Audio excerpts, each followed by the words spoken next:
அனைவருக்கும் வணக்கம். மகர ராசிக்காரர்களுக்கு ஐப்பசி மாதத்தில் திடீர் கோடீஸ்வர யோகம் கிடைப்பதற்கான வாய்ப்பும் சூழ்நிலையும் எந்தெந்த விஷயங்களில் கிடைக்க இருக்கிறது என்பதை சற்று விரிவாக பார்க்கலாம் வாங்க. மகர ராசிக்காரர்களை பொறுத்தவரைக்கும் இந்த ஐப்பசி மாதத்தில் கிரகநிலைகளின் அமைப்பை ஆராய்ந்து பார்க்கும்போது குரு வக்ரத்தில் இருக்கிறார். ராசியின் அதிபதி வக்ர நிவர்த்தி பெறுகிறார். இதைவிட அதீத நன்மை கொடுக்கக்கூடிய ஒரு அமைப்பாக பார்க்கப்படுவது புதன் லாபஸ்தானத்தில் வீற்றிருக்கிறார். சூரியன் தொழில் ஸ்தானத்தை வலுப்படுத்துகிறாருங்க. எனவே இந்த தருணத்தில் செவ்வாயுடன் இணைந்து சூரியன் சஞ்சரிக்க போகிறாருங்க. திடீர் கோடீஸ்வர யோகம் கிடைப்பதற்கான முதன்மையான பலன்களை அள்ளி கொடுக்கக்கூடிய ஒரு அமைப்பாக மகர ராசிக்காரர்களுக்கு பார்க்கப்படுகிறது என்பதை கிரகநிலைகள் தெளிவாகவும் துல்லியமாகவும் உறுதிப்படுத்துகின்றன.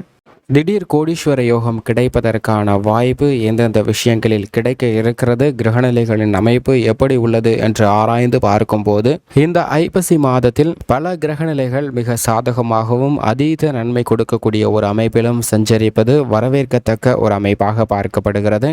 ஏனென்றால் நவ கிரகங்களிலே வலிமை வாய்ந்த குருவை பொறுத்தவரைக்கும் அவர் மேசராசியில் வக்ரகதியில் சஞ்சரிக்கிறாருங்க. அதிவிரைவாக அனைத்து விதமான பணிகளையும் துல்லியமாக செய்து முடிக்கக்கூடிய வாய்ப்பையும் யோகத்தையும் வக்ர குரு கொடுக்கிறாருங்க. குரு வக்ரம் பெற்றிருப்பது பல்வேறு விஷயங்கள்ல மிகப்பெரிய மாறுதலை ஏற்படுத்தி கொடுக்கக்கூடிய ஒரு அமைப்பாக பார்க்கப்படுகிறது. அது மட்டுமல்லாது இந்த ஐப்பசி மாதத்தில் 23/10/2023 முதல் வக்ர நிவர்த்தி பெறுகிறாருங்க சனி பகவான். நவ கிரகங்களிலே அதீத வலிமை வாய்ந்த மிக முக்கியமான கிரகமாக பார்க்கப்படுபவர் சனி பகவான். அப்படிப்பட்டவர் வக்ரகதியில் சஞ்சரித்ததால் சில விஷயங்கள்ல சிலம்பங்கள் குறைந்திருந்தாலும் சில விஷயங்கள் நன்மைகள் அதீதமாக கிடைக்க இயலாத ஒரு அமைப்பாக பார்க்கப்பட்டது. தற்போது அவர் வக்ர நிவர்த்தி பெறுவது பல்வேறு விதத்தில் நன்மையும் யோகமும் அதிர்ஷ்டமும் கிடைக்கக்கூடிய ஒரு அமைப்பாக பார்க்கப்படுதுங்க. ஏனென்றால் அவர் வக்ர நிவர்த்தி பெற்று இன்னும் சில மாதங்கள் இந்த மாதம் முழுவதுமே அவரது சொந்த ராசியான மகர ராசியில் முழு ஆட்சி பலத்துடன் அமர்ந்திருக்கிறார். முழு ஆட்சி பலம் பெற்ற சனியின் அமைப்பு காரணமாக பல்வேறு விதமான பணிகளில் நன்மை கிடைக்க போகிறது. திடீரென பொருளாதார ரீதியாக முன்னேற்றம் பெறக்கூடிய வகையில் புதிய வேலை வாய்ப்பு, புதிய தொழில் ரீதியான விஷயங்கள், புதிய ஒப்பந்தங்கள் போன்றவை நிறைந்து கிடைப்பதற்கான வாய்ப்பும் யோகமும் முதன்மையாக கிடைக்கக்கூடிய ஒரு அமைப்பு நிச்சயமாக சனியின் அமைப்பு காரணமாக கிடைக்க இருக்கிறது என்பதை அவர் உறுதிப்படுத்துகிறாருங்க. இந்த தருணத்தில் மனித வாழ்வில் மிகப்பெரிய மாற்றத்தை ஏற்படுத்தக்கூடிய சக்தி வாய்ந்த நிழல் கிரகங்களாக இருக்கக்கூடிய ராகு கேதுவின் அமைப்பை பொறுத்த வரைக்கும் இரண்டு கிரக நிலைக்கும் தனியென ஒரு ஆட்சி வீடு கிடையாது. அப்படி இருக்கக்கூடிய இந்த நிலையில் ஐப்பசி மாதத்தில் சம கிரகங்களாக கருதக்கூடிய குருவின் ஆட்சி வீட்டிலும் கன்னிராசியின் ஆட்சி வீட்டிலும் அதிபதியான புதனின் ஆட்சி வீடான கன்னிராசியிலும் சஞ்சரிப்பது நல்ல பல முன்னேற்றத்தை ஏற்படுத்தி கொடுக்கக்கூடிய ஒரு அமைப்பாக பார்க்கப்படுகிறது. ராகு குருவின் ஆட்சி வீடான மீன ராசியில் அமர்ந்திருக்கக்கூடிய இந்த தருணத்தில் திடீரென எதிர்பாராத புதிய வாய்ப்புகளை நிறைந்து கொடுக்க போகிறாருங்க.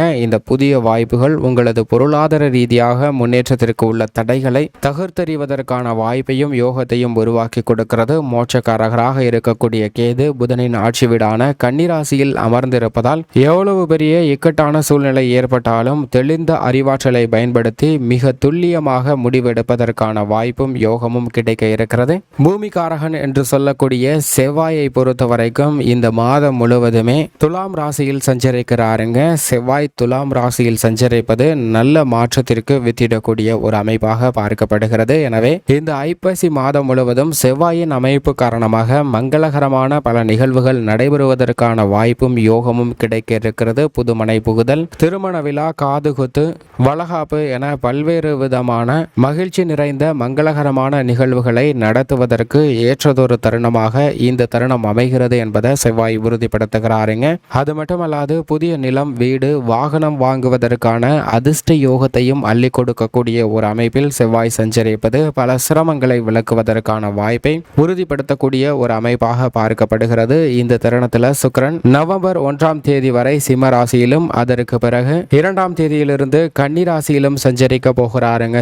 சுக்கிரனின் அமைப்பை பொறுத்த வரைக்கும் இந்த இரண்டு இடங்களின் அமைப்பு காரணமாக மிக பெரிய மாற்றத்தை சந்திப்பதற்கான வாய்ப்பு உருவாகிறது. முற்பகுதியிலும் பிற்பகுதியிலும் எதிர்பாராத புதிய வாய்ப்புகள் பொருளாதார ரீதியாக முன்னேற்றத்தை பெறக்கூடிய வகையில் கிடைக்க போகிறதுங்க. பல்வேறு விதமான தடைகள் தாமதங்கள் தாமதங்களை தகர்த்தெறியக்கூடிய ஒரு தருணமாக அமைகிறது என்பதை தெளிவாகவும் துல்லியமாகவும் சுக்கிரன் உறுதிப்படுத்துகிறார். சுக்கிரனின் அமைப்பு காரணமாக நல்ல பல முன்னேற்ற சந்தர்ப்பங்கள் கிடைக்க போகிறது. பல தடைகள், தொல்லைகள், கடன் சார்ந்த விஷயங்கள் விலகுவதற்கான வாய்ப்பு நிச்சயமாக கிடைக்க இருக்கிறது. அறிவுக்கு அதிபதியாகவும் வித்யாக்காரராகவும் இருக்கக்கூடிய புதன் நவம்பர் 1ஆம் தேதி வரை துலாம் ராசியிலும் அதற்கு பிறகு விருச்சக ராசியிலும் மாறி சஞ்சரிக்க போகிறாருங்க. புதனின் அமைப்பு பல மடங்கு நன்மை கொடுக்கக்கூடிய ஒரு அமைப்பாக பார்க்கப்படுகிறது. பல்வேறு வகையான சிரமங்களை விளக்கக்கூடிய ஒரு அமைப்பாக பார்க்கப்படுதுங்க.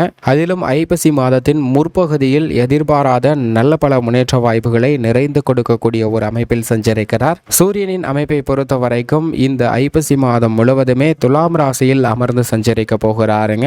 இந்த தருணத்தில் பெரும்பாலும் செவ்வாயுடன் சூரியன் இணைந்து சஞ்சரிக்கிறாருங்க. செவ்வாயுடன் சூரியன் இணைவது மிக பெரிய அளவிற்கு மாற்றத்தையும் நன்மையும் கொடுக்கக்கூடிய ஒரு அமைப்பாக பார்க்கப்படுகிறது. அது மட்டுமல்லாது முற்பகுதியில் புதனுடன் இணைந்து சஞ்சரிக்கிறாருங்க. புத ஆதித்ய யோகம் வலுவாக கிடைக்கிறது. எதிர்பாராத பல அதிரடியான மாற்றங்கள் நிறைந்து கிடைப்பதால் நிச்சயமாக கோடீஸ்வர யோகம் கிடைப்பதற்கான வாய்ப்பும் யோகமும் உண்டு என்பதை கிரகநிலைகள் தெளிவாக உறுதிப்படுத்துகின்றன. சந்திரனின் அமைப்பை பொறுத்த வரைக்கும் அஷ்டமத்தில் சஞ்சரிக்கும் போது மட்டும் விழிப்புணர்வுடன் இருங்க. மற்ற தருணங்கள் அனைத்துமே நல்ல முன்னேற்ற வாய்ப்புகளை நிறைந்து கொடுக்கக்கூடிய ஒரு அமைப்பாக பார்க்கப்படுகிறது. இப்படி கிரகநிலைகளின் அமைப்பு இருக்க இந்த ஐப்பசி மாதத்தில் கோடீஸ்வர யோகம் கிடைப்பதற்கான வாய்ப்பு எந்தெந்த விஷயங்கள்ல கிடைக்கிறது, நன்மை எந்தெந்த விஷயங்கள்ல நிறைந்து கிடைக்கிறது என்பதை பார்க்கலாம்.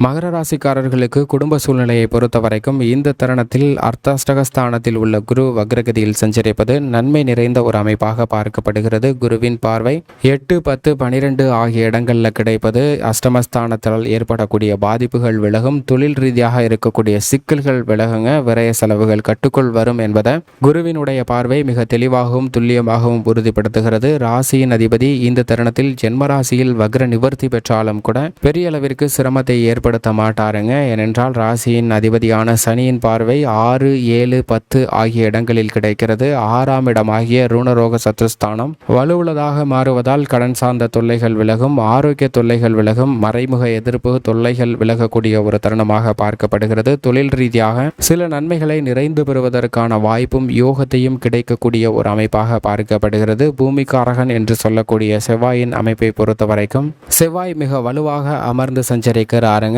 செவ்வாய் இந்த தருணத்தில் தொழில் ஸ்தானத்தில் அமர்ந்திருப்பதால் பல்வேறு விதமான முன்னேற்ற வாய்ப்புகள் கிடைக்க போகிறது. சூரியனுடன் இணைந்து சஞ்சரிக்கிறாருங்க. எனவே பல காரிய தடைகள் விலகி நல்ல முன்னேற்றத்தை நிறைந்து பெறுவதற்கான வாய்ப்பும் யோகமும் கிடைக்கிறது. செவ்வாயினுடைய பார்வை இந்த தருணத்தில் ஜென்மராசிக்கும் 4 மற்றும் 8ஆம் இடத்திற்கும் கிடைக்கிறதுங்க. சுகஸ்தானம் மற்றும் அர்த்தாஷ்டகஸ்தானம் ஜென்மராசியும் வலுப்படக்கூடிய இந்த தருணத்தில் பல பாதிப்புகள் விலகி செவ்வாயின் அமைப்பு காரணமாக நிறைந்த நன்மை கிடைக்கக்கூடிய ஒரு அமைப்பாக பார்க்கப்படுகிறது. நிழல் கிரகங்களாக இருக்கக்கூடிய ராகுவின் அமைப்பை பொறுத்த வரைக்கும் மிக வலுவாக அமர்ந்திருக்கிறாருங்க. சகாயஸ்தானத்தில் எந்த கிரக நிலையால் பல நன்மைகள் கிடைக்கிறதோ இல்லையோ ராகுவின் அமைப்பு காரணமாக நிறைந்த நன்மை மகர ராசிக்காரர்களுக்கு நிச்சயமாக உண்டு. கேது பாக்கியஸ்தானத்தில் அமர்ந்து சகாயஸ்தானத்தையும், ராகு சகாயஸ்தானத்தில் அமர்ந்து பாக்கியஸ்தானத்தையும் வலுவுள்ளதாக மாற்றுவதால் பல அதிரடியான நன்மைகள் கிடைக்கும். பொருளாதார ரீதியான நிறைந்த முன்னேற்றத்தை பெறக்கூடிய வாய்ப்பு மிக அபரிவிதமாக உருவாகி இருக்கிறது என்பதை தெளிவாகவும் துல்லியமாகவும் உறுதிப்படுத்துகிறாருங்க. சுக்கிரன் அஷ்டமஸ்தானத்தை விட்டு விலகுவது பல்வேறு வகையான சிரமங்களை